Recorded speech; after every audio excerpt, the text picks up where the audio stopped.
మంత్రి కోమటిరెడ్డి మాట్లాడుతున్నారు. ఒకసారి ప్రత్యక్షంగా చూద్దాం. దీన్ని ఆగస్ట్ 15 రోజు ఫైనాన్స్ మీటింగ్ ఉంది, అందులో పెట్టేసి అప్రూవల్ చేసిన తర్వాత దాన్ని టెండర్లు పిలుస్తానని చెప్పడం. రెండవది ముఖ్యమైనది, తెలంగాణకు మణిహారం ఓఆర్ఆర్ గతంలో కాంగ్రెస్ పార్టీ నిర్మించి హైదరాబాదుకు అభివృద్ధికి ఏ విధంగా నాంది పలికిందో రాజశేఖర రెడ్డి గారు ముఖ్యమంత్రిగా కాంగ్రెస్ ప్రభుత్వం ఈరోజు మరొక హైదరాబాద్ రూపురేఖలు మార్చే విధంగా ఇప్పటికీ హైదరాబాద్లో అర్బనైజేషన్ ఎక్కువ పెరిగిన సందర్భంలో 2017లో రీజనల్ రింగ్ రోడ్ అనౌన్స్ చేసింది కేంద్ర ప్రభుత్వం.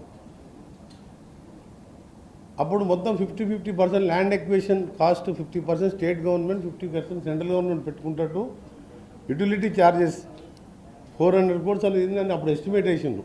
అంటే మధ్యలో ఏమైనా మిల్స్, రైస్ మిల్స్ లాంటి పెద్ద ఇండస్ట్రీస్ వచ్చినా, ఎలక్ట్రిసిటీ వచ్చినా అది స్టేట్ గవర్నమెంట్ చేస్తే ఎంఓయూలో పెట్టుకొని ఆ రోడ్ శాంక్షన్ చేస్తే 2023 వరకు 6% ల్యాండ్ ఎక్విజిషన్ చేసి మధ్యలో 2022లో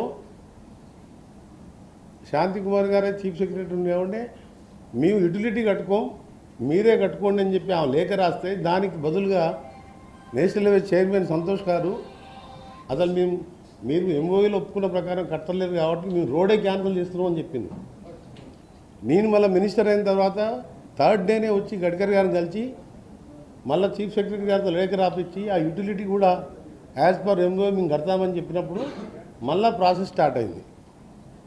ఆ తర్వాత మళ్ళీ నేను కలిసినప్పుడు రిక్వెస్ట్ చేసిన, సార్ మా స్టేట్ పొజిషన్ చూసినాం, మొత్తం అప్పులు కుప్పలుగా మారిపోయింది టీఆర్ఎస్ గవర్నమెంట్లో, అది మీరు ఏంటంటే ఆయన మీటింగ్లో వెంబడే ఎగ్జామ్షన్ ఇచ్చి 17,000 కోట్లు మనం రింగ్ రోడ్ ఇస్తున్నాం, ఈ 400 కోట్లు ఎందుకంటే అది కూడా తీసేపించినాం, దానికి కూడా ధన్యవాదాలు. దాని తర్వాత నేను ఒక 1 year పాటు ఇచ్చి నార్థన్ పార్ట్ సంగారెడ్డి మొదలై చౌటుపల్లిలో ఎండ్ అయ్యే భువనగిరి పార్ట్కు సంబంధించి ల్యాండ్ ఎక్విజిషన్ 96% కంప్లీట్ చేసాం. టెండర్లు కూడా పిలిచింది ఫస్ట్ 2 లేన్గా. తర్వాత ట్రాఫిక్ సర్వే చేస్తే ఇది కంప్లీట్ అయిన నాటికే ట్రాఫిక్ పెరుగుతుంది, 2035 విపరీతంగా పెరుగుతుంది రీజనల్ రింగ్ రోడ్ అని చెప్పి 6 లేన్గా మార్చి ఇప్పుడు డిపిఆర్ 6 లేన్గా చేస్తుండ్రు.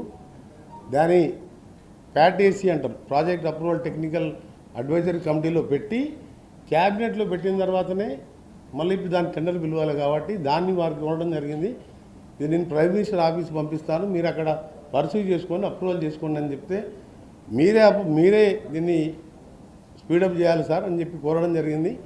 నేను కూడా అవసరమైతే ప్రైమ్ మినిస్టర్ అపాయింట్మెంట్ అడిగాను. నెక్స్ట్ వీక్ వచ్చి ప్రైమ్ మినిస్టర్ గారిని కలిసి త్వరగా దాన్ని క్యాబినెట్లో పెట్టాలి. ఎందుకంటే టెక్నికల్ కమిటీతో పాటు ప్రాజెక్ట్ క్యాబినెట్లో అప్రూవ్ అయిన తర్వాతనే టెండర్ ప్రాసెస్ స్టార్ట్ అవుతుంది. దాన్ని కూడా త్వరగానే వాళ్ళు టెక్నికల్గా అప్రూవ్ చేస్తానని వారు హామీ ఇచ్చిండ్రు. నేను ప్రైమ్ మినిస్టర్ గారిని స్వయంగా కలిసి ముఖ్యమంత్రి గారు గతంలోనే ప్రైమ్ మినిస్టర్ గారికి కలవడం జరిగింది.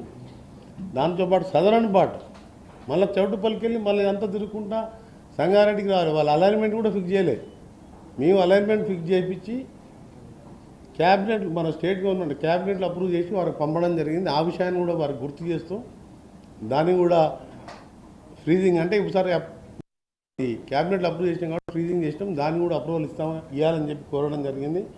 అదొక ఇంపార్టెంట్ విషయం, ఎందుకంటే అది వస్తే హైదరాబాద్ ఇప్పటికే మీరు ఫ్యూచర్ సిటీ పేరు మీద ఎట్లా డెవలప్ అవుతుందో మీరు చూస్తున్నారు. దాంతోపాటు రివైజ్ ఎస్టిమేట్ అయిపోతే అది 2 monthsలోనే టెండర్ ప్రాసెస్ జనవరిలో కూడా మన డిసెంబర్లో కూడా స్టార్ట్ చేయాలని మా ప్రాసెస్.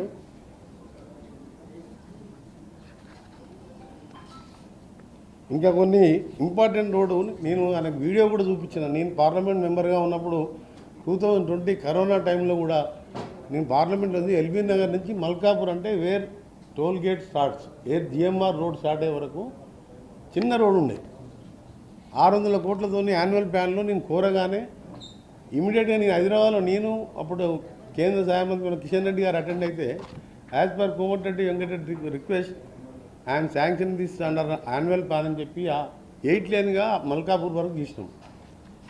దాని దగ్గర నుంచి ఎల్బీ నగర్ నుంచి అంటే చింతలకుంట నుంచి హైదరాబాద్ అవతలో హైదరాబాద్ రేడియో స్టేషన్ అక్కడి వరకు డబుల్ డెక్కర్ రోడ్డు ఇప్పుడు 8 కిలోమీటర్ ఎంతో నాగ్పూర్లో నిర్మించారు.